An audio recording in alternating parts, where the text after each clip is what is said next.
یہ کوئی فرقہ بنانا بات ہے؟ اگر یہ فرقہ بنانا ہے تو کسی کو تکلیف ہو رہی ہے تو میں کہوں گا بھائی آپ جمعہ پڑھنے نہ آؤ، ہم تو بج کے میرے مولوی کی تعریف کریں گے اور انشاءاللہ آخری سانس تک کرتے رہیں گے انشاءاللہ۔ دینی اور دنیاوی معلومات کے لیے اس چینل محمد اسامہ شاہ الوی کو سبسکرائب کریں۔ وہ مفتی کے درجے پہ فائز ہو جاتا ہے، کوئی وزیر اعظم بننے کے لیے محنت کرتا ہے، وزیر اعظم بن جاتا ہے، صدر بن جاتا ہے۔ یہ ہے کسبی، اور صحابی جو ہے یہ کسبی نہیں ہے، یہ کسبی درجہ نہیں ہے، بلکہ یہ کیا ہے؟ یہ اللہ تعالیٰ کی عطا ہے، اللہ کی عطا ہے۔ جیسے اللہ رب العزت اپنے بندے چنیدہ مخصوص رسول بھیجتے ہیں، ویسے ہی چنیدہ بندے ان رسولوں کے ساتھیوں کو بنا کر بھیجتے ہیں۔ اور یہ صحابی کا جو درجہ ہے، آپ یقین مان لیں کہ یہ درجہ علم کے مطابق حاصل نہیں ہوتا۔ اگر کوئی آدمی یہ کہے کہ میرے پاس بڑا علم ہے تو میں صحابی کے درجے میں فائز ہو جاؤں، یہ ممکن ہے۔ حضرت امام اعظم امام ابو حنیفہ بہت بڑے عالم تھے، لیکن صحابی نہیں، اور صحابی کے درجے پہ فائز بھی نہیں۔ اسی طرح پیران پیر شیخ عبد القادر جیلانی رحمۃ اللہ تعالی علیہ بہت بڑے پیر تھے، تقوی والے تھے، متقی تھے، صحابی نہیں۔ لیکن اسی کے مقابلے میں حضرت سیدنا بلال حبشی رحمۃ اللہ تعالی علیہ، ان کو اللہ تعالیٰ نے صحابی جیسے عظیم مرتبے پہ، عظیم درجے پہ فائز کر دیا۔ علم میں اگر آپ دیکھیں صحابی کے درجے سے ہٹ کے کہ حضرت بلال حبشی رضی اللہ تعالی عنہ اس صحابیت کے مقام پہ بہت اونچے، لیکن امام اعظم امام ابو حنیفہ رحمۃ اللہ تعالی علیہ ان کے پاس بہت علم، امام شافعی بہت علم، لیکن صحابی کے درجے تک وہ نہیں پہنچ سکے، بلکہ امام اعظم ابو حنیفہ جیسے کروڑوں لوگ بھی اکٹھے ہو گئے، وہ بھی حضرت بلال حبشی رضی اللہ تعالی عنہ کے قدموں کو ہاتھ نہیں لگا سکتے، اتنا بڑا درجہ۔ اور حضرت بلال حبشی رضی اللہ تعالی عنہ بھی کوئی عام صحابی نہیں۔ حضرت بلال حبشی کے متعلق ہمارے استاد محترم ایک بڑا خوبصورت جملہ بیان کرتے ہیں، میں انشاءاللہ وہ آپ کے سامنے بیان کروں گا، خوبصورت لگے اچھا لگے تو دل میں یا اونچی آواز سے سبحان اللہ ضرور کہیے گا۔ ہمارے استاد محترم فرماتے ہیں کہ سیدنا بلال حبشی کی تعریف، ان کی سیرت کے لیے یہی بہت بڑی بات ہے کہ اللہ رب العزت نے ان کو پیدا کیا نبی کے زمانے میں، پھر ان کو پیدا کیا حبشہ کے اندر، حبشہ سے اٹھایا، پھر ان کو منڈیوں میں بٹھوایا، منڈی سے اٹھایا، پھر ان کو مکہ پہنچوایا، مکہ کے اندر آگے پھر اللہ رب العزت نے ان کو پیارے نبی اکرم صلی اللہ علیہ وسلم کے قدموں میں پہنچایا۔ پھر جب وہ پیارے نبی اکرم صلی اللہ علیہ وسلم کے قدموں میں پہنچ گئے تو پھر اللہ تعالیٰ نے حضرت سیدنا بلال حبشی کے قدم مبارک کی آواز جنت کے اندر پہنچا دی۔ یہ تھے صحابی، یہ تھے صحابی کہ وہ چلتے زمین پر تھے، لیکن ان کے قدموں کی آوازیں جنت کے اندر سنائی دیتی۔ اور اگر صحابی اتنا بڑا درجہ ہے تو پھر یہ کہنا بھی کسی قسم کا کوئی گناہ نہیں ہوگا کہ صحابیت کا جو درجہ ہے اس کو اعمال کے ترازو پہ نہیں تولا جا سکتا، بلکہ اس کو نسب کے ترازو پہ تولا جائے گا۔ کوئی انسان یہ نہیں کہہ سکتا کہ میرے عمل زیادہ ہے تو میں صحابی بن گیا، نہیں۔ آپ پیارے نبی اکرم صلی اللہ علیہ وسلم ان کو نبوت ملی 40 سال کی عمر میں، 40 سال کی عمر میں وہ نبوت ملی۔ 12 سال کے بعد نماز فرض ہوئی، اس کے تقریباً 11 سال بعد پیارے نبی اکرم صلی اللہ علیہ وسلم زندہ رہے، اس کے بعد دنیا سے پردہ فرما گئے۔ صرف 11 سال رسول اللہ صلی اللہ علیہ وسلم نے نمازیں پڑھی۔ کئی صحابی ایسے ہیں جنہوں نے اس سے بھی کم پڑھی، آپ میں سے کئی حضرات ایسے بیٹھے ہوں گے جنہوں نے 20-20, 30-30, 40-40 سال نمازیں پڑھی۔ کیا وہ 40 سال نمازیں پڑھنے کی وجہ سے ہمارا درجہ صحابی کے درجے سے زیادہ ہو گیا؟ نہیں زیادہ ہو سکتا۔ کیوں؟ کیونکہ ہمیں تولا جا رہا ہے اعمال کے ترازو میں، لیکن صحابی کو اعمال کے ساتھ نہیں ہے وہ رسول اللہ صلی اللہ علیہ وسلم کے ساتھ جڑ گئے.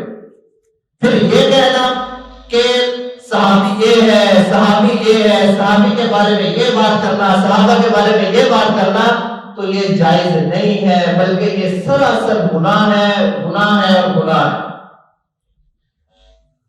آج لوگ اٹھتے ہیں اور اٹھ کے صحابہ کے بارے میں باتیں کرنا شروع کر دیتے ہیں. ایک چھوٹا سا طبقہ اٹھتا ہے، صحابہ کی غلطیاں گنوانے لگ جاتا ہے کہ صحابی یہ ہے، فلانا صحابی ایسا ہے، حضرت امیر معاویہ ایسے تھے، حضرت طلحہ ایسے تھے، فلاں بن فلاں صحابی ایسے تھے، ان کی غلطیاں گنوائیں گے. کاش کہ کبھی انہوں نے قرآن پاک کھول کے پڑھ ہی لیا ہوتا کہ اللہ تعالیٰ قرآن پاک کے اندر کیا ہے. ابھی جو میں نے آیت تلاوت کی، اولئک علی ھدی من ربہم واولئک ھم المفلحون، کیا ترجمہ ایسا ہے کہ اللہ تعالیٰ فرماتے ہیں کہ تمام کے تمام ہدایت یافتہ ہے. اولئک ھم المفلحون، اور یہی لوگ ہدایت والے ہیں اور یہی لوگ کامیاب ہیں. کیا جب یہ آیت نازل ہو رہی تھی تو اس وقت میں موجود تھا یا آپ موجود تھے؟ حضرت امام اعظم امام ابو حنیفہ موجود تھے یا کوئی بھی بڑا جو اس دور کا پیر شیخ بڑی ہو وہ موجود تھے؟ نہیں. اس وقت جن کے متعلق یہ آیات نازل ہوئی تھی وہ صحابہ اکرام تھے. صحابہ اکرام اس وقت موجود تھے. اللہ تعالیٰ نے ان کو کہا کہ اولئک ھم المفلحون، سارے کے سارے صحابہ جو ہے وہ کامیاب ہو چکے. اور قرآن پاک اس چیز سے بھرا ہے، رضی اللہ عنہم ورضوا عنہ، اعد لهم جنات تجری تحتها الانہار ذلک الفوز العظیم. کیا ترجمہ ہے؟ اللہ تعالیٰ ان سے راضی ہو گئے، وہ اللہ سے راضی ہو گئے، اور اللہ تعالیٰ نے ان کے لیے ایسی نہریں بنائی ہیں جو چل رہی ہیں جنت کے اندر ہے، اور وہ سارے کے سارے کامیاب ہیں، بڑی کامیابی کے اندر ہے. بلکہ یہ کہنا بھی غلط نہیں ہوگا کہ صحابہ اکرام کو جنت کی اتنی تلاش نہیں ہے جتنی خود جنت کو صحابہ اکرام کی تلاش ہے. جنت چاہتی ہے کہ میں صحابہ اکرام میرے اندر آئیں، میرے مسکن میں رہیں، میرے گھر میں رہیں. صحابہ اکرام کو جنت کی کوئی تلاش نہیں، وہ تو چاہتے ہیں، وہ تو پہلے نبی اکرم صلی اللہ علیہ وسلم کے ساتھ ہیں تو ان کے لیے تو وہی جنت تھی. وہ ٹوٹے پھوٹے گھر، وہ غریبی جیسا دور، وہی سب کچھ تھا. لیکن جنت چاہتی ہے ان کے اعمال دیکھ کے، ان کے اچھے کام دیکھ کے. جنت کی یہ خواہش ہے کہ یہ دیندار لوگ، یہ نیک لوگ یہ ہمارے پاس ہیں. آج لوگ کیا کرتے ہیں؟ ٹی وی پہ بیٹھ کے سوشل میڈیا کے اوپر صحابہ اکرام کو لعن طار کریں، فلانا صحابی نے یہ کیا، فلانا صحابی نے ایسا کیا، فلانا صحابی یہ کرتا ہے، فلانا یہ کرتا ہے. جب اللہ رب العزت نے ان کو اعمال کے ترازو میں تولنا ہی نہیں ہے، جب اللہ تعالیٰ نے ان کے اعمال دیکھنے ہی نہیں ہے، جب اللہ نے ان کا نسب دیکھ کے ان کو جنت کا فیصلہ کر دینا ہے، تو پھر ہم کون ہوتے ہیں جو صحابہ اکرام کے اعمال دیکھ کر کہ فلانے کی یہ غلطی ہے، فلانے نے یہ غلط کیا، فلانے نے یہ غلط کیا.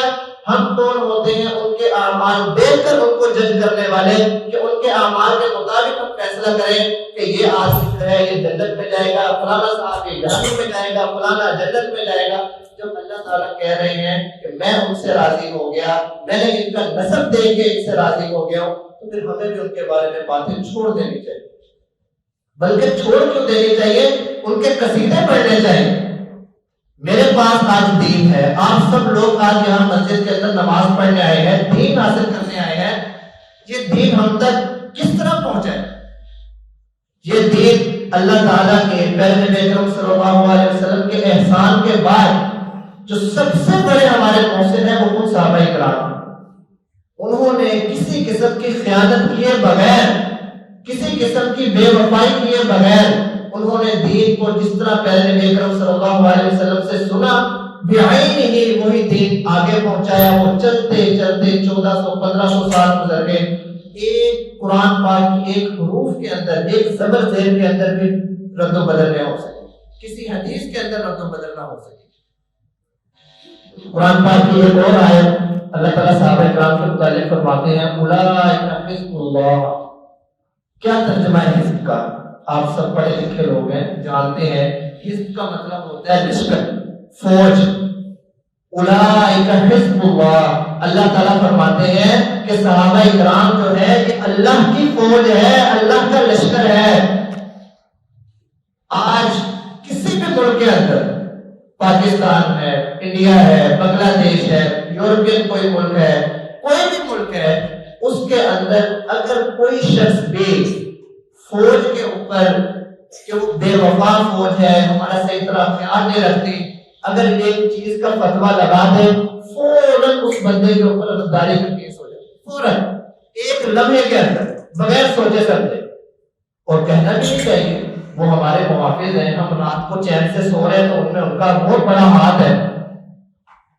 اور جو اللہ تعالیٰ کی فوج ہے پھر ہمیں ان کے اوپر ہاتھ اٹھانے کے لیے سب کچھ جائز ہے۔ اللہ تعالیٰ کہہ رہے ہیں کہ صحابہ اکرام اولئک حزب اللہ، یہ میری فوج ہے تو ہم ان کے اوپر ہاتھ اٹھا لیں۔ اگر پاکستان کی فوج کے اوپر کوئی انگلی نہیں اٹھا سکتا تو پھر اللہ تعالیٰ کی فوج کے اوپر تو بدنی کے اولا کوئی انگلی نہیں اٹھا سکتا۔ ان کے متعلق تو کوئی بات نہیں کر سکتا کہ یہ اچھے لوگ تھے یا اچھے لوگ نہیں تھے، ان کے اعمال ایسے تھے یا ان کے اعمال ایسے نہیں تھے۔ ایک حدیث میں آپ حضرات کے سامنے پیش کرتا ہوں، ہمیں پھر پتہ چل جائے گا کہ صحابہ اکرام کو اعمال کے ترازو میں توڑنا چاہیے یا نہیں توڑنا چاہیے۔ پیارے نبی اکرم صلی اللہ علیہ وسلم نے ارشاد فرمایا کہ میرا ایک صحابی ایک مٹھی جو، آپ حضرات کافی حضرات بھارتی ماشاءاللہ یہاں بیٹھے ہوئے جانتے ہیں کہ ایک مٹھی جو کی کیا قیمت ہو، کچھ بھی نہیں، ایک مٹھی جو یا ایک دانہ کھجور کا، ایک دانہ کھجور کا اللہ کی راہ میں صدقہ کر دے اور آنے والی امت ہم جیسے لوگ وہ ایک احد پہاڑ سونے کا اللہ کی راہ میں صدقہ کر دے تو میرے جو صحابی جس نے ایک مٹھی جو یا ایک دانہ کھجور کا صدقہ کیا ہے اس کے برابر اس کا ثواب نہیں پہنچ سکتا۔ یہ ہے صحابیت کا درجہ، یہ ہے صحابی۔ ہم کتنے بڑے بڑے صدقے کر دیں، جو صحابہ اکرام چھوٹے چھوٹے صدقے کر کے گئے ہیں، ہمارے صدقے ان کے صدقوں کو نہیں پہنچ سکتے، ہاتھ میں نہیں لگا سکتے، تو پھر آج کے صحابہ کے متعلق کسی قسم کی گفتگو کرنا، مجلس میں بیٹھ کے حضرت امیر معاویہ کے اوپر کان کرنا، چھوٹے صحابی کے اوپر کوئی بھی ہو ان کے اوپر کہنا کہ فلاں صحابی نے یہ کیا، فلانے نے یہ کیا، فلانے نے یہ کیا، ہمیں کہنا چاہیے کہ بھائی جو تم کہہ رہا ہے تو اپنا تو حال دیکھ پہلے، تیری کیا اوقات ہے، تو کیا ہے جو تو صحابہ کے اوپر بات کر رہا ہے۔ آپ اپنے بارے میں تو جھانکو، اپنے گرفتار میں جھانکو، اتنے بڑے ہو گئے ہو کہ آپ صحابہ کرام کے اوپر باتیں کرنا شروع کر دو، ان کو پہلے اپنا آپ دیکھنا چاہیے۔ میں آج سے کچھ ہفتے پہلے، آپ یہ دیکھ رہے ہیں کہ میں نے یہ تام چھام کیا ہے اتنا، اس کی ایک خاص وجہ، میرا یوٹیوب چینل ہے، اس میں میں ویڈیوز بناتا ہوں، میرے کئی بیانات اس میں پڑے ہوئے ہیں۔ آج سے تقریباً گرمیوں کے دن میں نے بل پاس ہوا ایک اسمبلی کے اندر، تو اس کے اوپر میں نے عظمت صحابہ پہ جمعہ پڑھایا، وہ جمعہ عظمت صحابہ سے نکلتا ہوا شان امیر معاویہ پہ چلا گیا، پھر میں نے حضرت امیر معاویہ کی شان بیان کر دی۔ تو کچھ دن بعد ہی جمعے کا دن تھا، جمعہ پڑھایا، تو سوموار یا منگل کا دن میں اپنے دفتر میں بیٹھا، مجھے والد صاحب کا فون آیا اوپر سے کہ اوپر آؤ جلدی سے۔ میں اوپر چلا گیا، میں دیکھا پسینے میں شراب ہوں، پریشان، کیا جمعہ پڑھایا ہے آپ نے؟ میں نے تو عظمت صحابہ پہ جمعہ پڑھایا ہے، کیا ہو گیا؟ کہہ رہے تھے کہ میرے کسی عزیز کا فون آیا، انہوں نے مجھے نام نہیں بتایا، اللہ عالم کو کون تھے، وہ اللہ کے بڑے نیک بندے تھے، ہمارے تو کے دلوں میں دعائیں ہیں ان کے لیے بہت زیادہ، کہ وہ کہہ رہے ہیں کہ اسامہ نے کوئی جمعہ پڑھایا ہے، فرقہ وارانہ بات ہو گئی، کچھ فرقہ وارانہ، حضرت امیر معاویہ کی تعریف کرنا یہ کوئی فرقہ وارانہ بات ہے؟ اگر یہ فرقہ وارانہ ہے تو کسی کو تکلیف ہو رہی ہے تو میں کہوں گا بھائی آپ جمعہ پڑھنے نہ آؤ، ہم تو رج بج کے حضرت میرے معاویہ کی تعریف کریں گے اور انشاءاللہ آخری سانس تک کرتے رہیں گے انشاءاللہ۔ میں نے کہا جی کون ہے؟ کہہ رہے نہیں آپ چھوڑ دو، وہ کہہ رہے ہیں کہ میں ہینڈل کر لوں گا، ٹھیک ہے جی۔ وہ کہہ رہا اس کے بعد ان کا ابو نے ان کو رابطہ وغیرہ ہوا نہیں ہوا، لیکن وہ بات نہیں ہوتی۔ پھر میں نے اس کے بعد کہا کہ آئندہ جتنے بھی بیان ہیں نا، کوئی بھی انسان چھوٹی موٹی شرارت کر دے، کوئی بیان کاٹ کے کہیں سے کہیں اٹھا کے کچھ بھی کر دے، پھر میں نے کہا کہ اب جتنے بھی بیان ہیں، رفیق صاحب بڑے پیارے ساتھی ہیں، ان سے میں نے کہا کہ آپ نے ریکارڈ کر تاکہ ہمارے پاس ایک ثبوت ہو، تاکہ ہم دکھا سکیں کہ ہم کیا کر رہے ہیں، جو ہم نے قرآن پڑھا ہے قرآن کا ترجمہ کر رہے ہیں۔ تو کہنے کا کیا مطلب ہے کہ لوگ ایسی شرارتیں تک کرتے ہیں، برداشت نہیں رہیں گے کہ صحابہ کرام کی تعریف ہو رہی ہے، صحابہ کرام کی تعریف اگر کسی شخص کو برداشت نہیں ہے تو پھر قرآن پاک ہمارے استاد محترم حضرت مولانا طاہر بندیالوی دامت برکاتہ العالیہ انہوں نے ایک کتاب لکھی خطبات بندیالوی جلد نمبر 7۔ وہ فرماتے ہیں جب میں نے کتاب لکھنا شروع کی تو میں نے یہ سوچا کہ کتاب زیادہ بڑی نہ ہو، میں 100 آیات قرآن پاک کی صحابہ کے متعلق ڈھونڈ کے میں اپنی کتاب کے اندر لکھوں گا، صرف 100 آیات۔ کہنے جب میں نے لکھنا شروع کیا تو 100 آیات ختم ہو گئی، آگے 200 آیات تک بات چلی گئی۔ میں جب 200 آیات تک پہنچا میں نے قرآن آگے پڑھا، بات 300 آیات تک چلی گئی اور کتاب کا حجم 700 صفحوں پر ہو گیا۔ اب کہہ رہے میں پریشان کہ اب اگر اس سے پڑھائی کتاب تو لوگ تو پڑھیں گے نہیں۔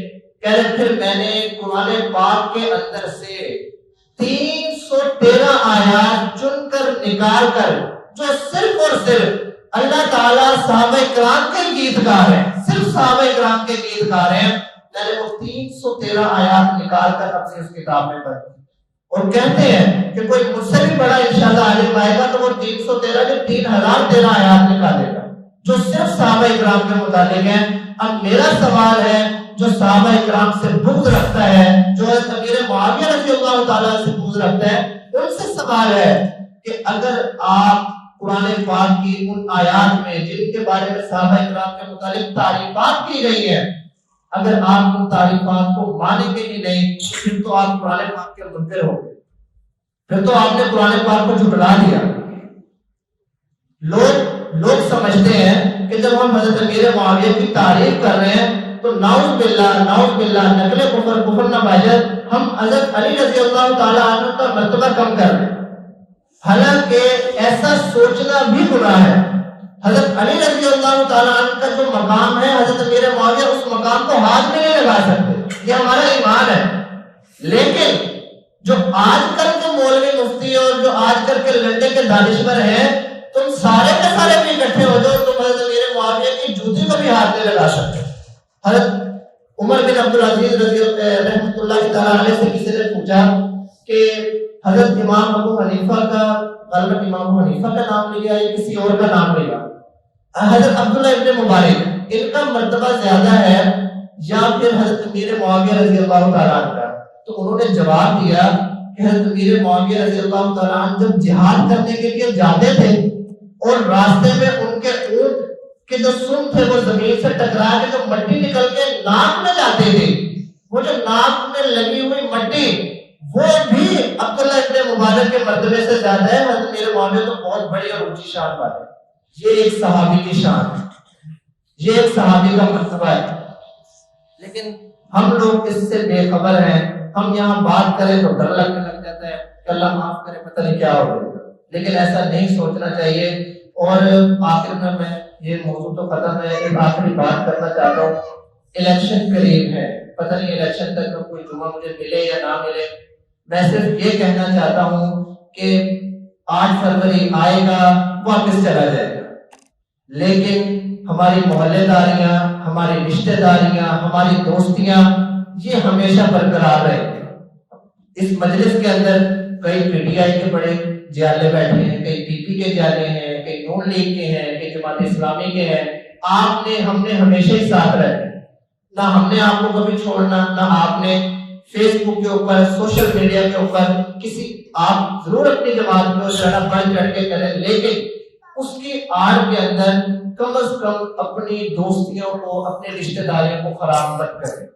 انہوں نے آپ کو بعد میں پوچھنا کوئی نہیں ہے، وہ آپ کو بعد میں آپ سے سلام لے کے راضی کوئی نہیں، ان کے مقابلے میں آپ اپنے ہمسایہ کو ناراض کر بیٹھے، آپ کا ہمسایہ نون لیگ کا ہے، آپ پی ٹی آئی کے ہیں، تو وہ تو لڑائی بن جائے گی۔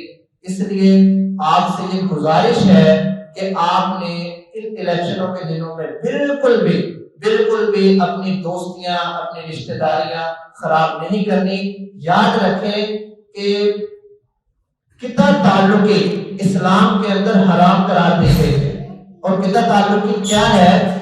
کتنا تعلقی کہتے ہیں کہ ایک مسلمان دوسرے مسلمان بھائی کے ساتھ تعلق کو توڑ دے. اب یہاں اتنا چھوٹا سا ایک بات سمجھ لیں. لوگ سمجھتے ہیں کہ حسن اخلاق کا مظاہرہ یہ ہے کہ میں یہ ملک صاحب بیٹھے سالی صاحب میں ان کو سلام کروں گی آگے مجھ سے گلے مل لیں تو یہ حسن اخلاق ہے. نہیں, یہ حسن اخلاق نہیں ہے. حسن اخلاق یہ ہے کہ میں ملک صاحب کو بیٹھ کے دوں گالیاں اور یہ پھر اٹھ کے آگے میرے ساتھ معانقہ کر گلے ملے. یہ ان کا حسن اخلاق ہے. میں تو برا مل گیا, لیکن ان کا حسن اخلاق کیا ہے کہ انہوں نے ہر چیز کو سائڈ پہ رکھ کے انہوں نے کہا کہ یہ میرا بھائی ہے, یہ میرا دینی بھائی. یہ ہے حسن اخلاق. آپ نے اسی حسن اخلاق کا مظاہرہ کرنا ہے کہ کوئی آپ کو کتنا بھی برا بھلا کہے, آپ کی جماعت والوں کو کہے, آپ نے اس کے ساتھ وہی رشتہ رکھنا ہے جو اللہ تعالیٰ نے اسلام نے ایک مسلمان دوسرے مسلمان کے ساتھ رشتہ ہمارا جوڑا ہے. اور انشاءاللہ اللہ تعالیٰ اس میں ہمیں اجر بھی دیں گے. اللہ تعالیٰ ہمیں عمل کرنے کی توفیق عطا فرمائے. وما علینا الا البلاغ المبین. دینی اور دنیاوی معلومات کے لیے اس چینل محمد اسامہ شاہ الوی کو سبسکرائب کریں.